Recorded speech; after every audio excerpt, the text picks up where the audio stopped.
Kara and one other associate at Lee Strawbridge who's going to be running it. Did a training run together in early May, just as the snow was melting. In fact, as we got to the higher elevation, we had to climb over some big snow drifts and so forth. We got a 32-mile run in the morning, hitting Sugarloaf Pass, which is 11,400 feet. Went and took a lunch break, then went and hiked Hope Pass, which is the 12,400 foot peak in the afternoon, and all of us held it together, including Lee, who lives at sea level. I was pretty impressed with Lee's ability. Yeah, we kind of lost it towards the end of the hike, though. Like mentally, we were all kind of like giggly. And in terms of altitude training, now you guys both live here. You live in Boulder. You live up in Evergreen. Evergreen. And so, how did you figure, or excuse me, how did the altitude going up to 12,000 feet? How did that play into your training, or has it? I mean, is it something that you just really adapted to easily, or is it something that was a lot more tricky than you expected? It is, you know, certainly nothing that I've adapted to easily. Last year I didn't get a lot of really high elevation training in simply because the snowpack was so deep last year. It didn't melt off until the middle of July at the higher elevation, so you couldn't get up on some of the higher trails. And I paid for it in the race. I remember having my heart rate really go up and my breathing get shallow and looking at my pacer around Mount 55 and saying, get me off this mountain. But this year I've been much better at it because the snowpack was really light. We've been able to run higher elevations from about May on.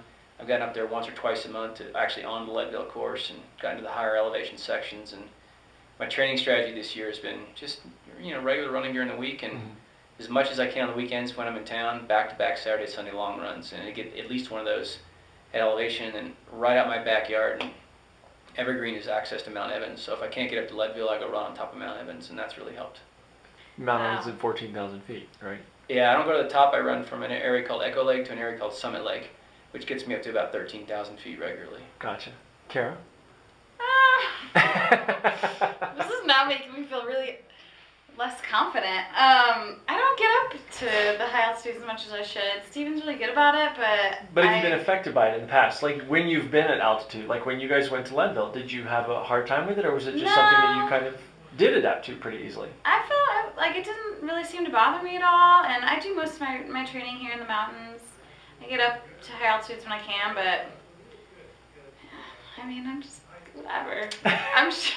It's making me really nervous so now. What do you guys have set up in terms of goals? I mean, do you have a time goal, or do you just have a goal of making it through in being in a really good place and not having any breakdowns? Kara, do you have any time goals, or is it just kind of complete it? Man, I would love to get under 25 hours, or within 25 hours or close to it. And that would put me pretty high up in the women's race. So that's like it's a lofty goal, but really I think I'll just be happy if I finish alive. Yeah. And I beat Lee Strawbridge. You know, in a race like this, the first goal always has to be just to finish, because 40% of the field finishes. You know, like Kara, I'd like to run a little faster than just the cutoffs. I don't think I can muster a 25-hour goal like she has, but if I'm in that 26, 27-hour range, I'm pretty darn happy. Kara, nutrition-wise, what is, you had a recent, the North Fork 50, correct? Recent bonk. Right, because the nutrition, we won't mention the brand name, but it just didn't really agree with you. Is that something that you're going to be concerned with going out on the Leadville course? Have you been looking at what they've got in aid stations? I'm gonna carry I'm gonna carry as much as I can, just because I never thought anything like bothered my stomach until I had that issue in a race. So I'm gonna carry everything. All right. And then I'm gonna make my pacers carry everything. There you go. What shoes are you wearing? What did you wear last year, Steven, and what are you wearing this year? Well, last year I wore a bright yellow pair of the Distance S, and were they bright yellow at the end? Well, there are two pairs because you do your second and final water crossing around mile 60-something, and then you come right into the Twin Lakes aid station. So I had a fresh pair of socks and shoes I put on, but the pair that went through the water crossing and in the mile that follows that, a lot of mud and things like that, were black when I was done with them. Nice. The pair I finished in were still pretty bright yellow. This year I've decided to run in the sister version of that shoe called the Motion. Yeah. And I'll have two pairs of Motion out there on the course with me. Now, why did you decide to go with the Motion instead of the Distance S? I've just done more training this year in the Motion, and the Motion has an elastic membrane in the heel in addition to the action-reaction technology in the midfoot.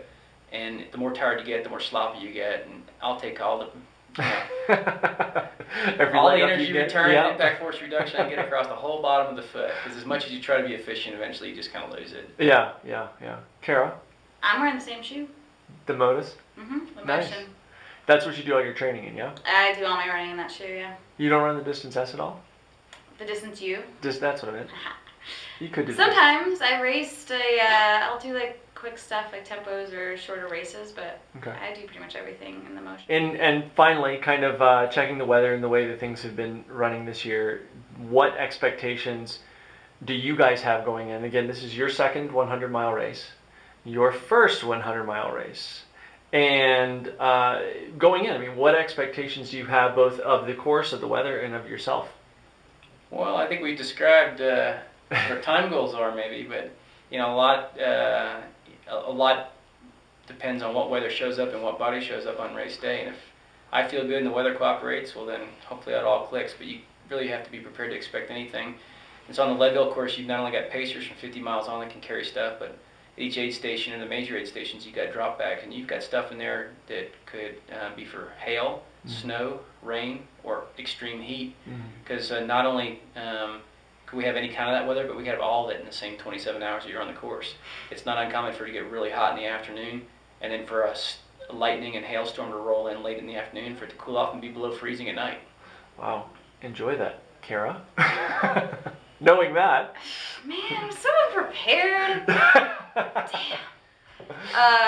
No, I mean, it was beautiful last year, so I think I got like a false sense of what the weather could be like. So, but I'll be prepared with clothes and... What do you like to run in terms of weather? Like 50 degrees is perfect. Yeah. All right. Well, you can see that in the nighttime, I guess. At some point. Yeah. Well, thank you so much, guys, for sitting down. I really appreciate it, and hopefully we can talk to you both after. All right. Hopefully. Hopefully, if you don't die on course, Kara. Yeah. Steven doesn't have that concern, or at least he didn't voice it. You're just like, I hope I don't die. Whatever. It happens. Oh, and then one more thing. Kara has a triathlon coming up September 1st. We'll definitely be talking to Kara about that. Oh, great. She does not like triathlon. Thanks, guys.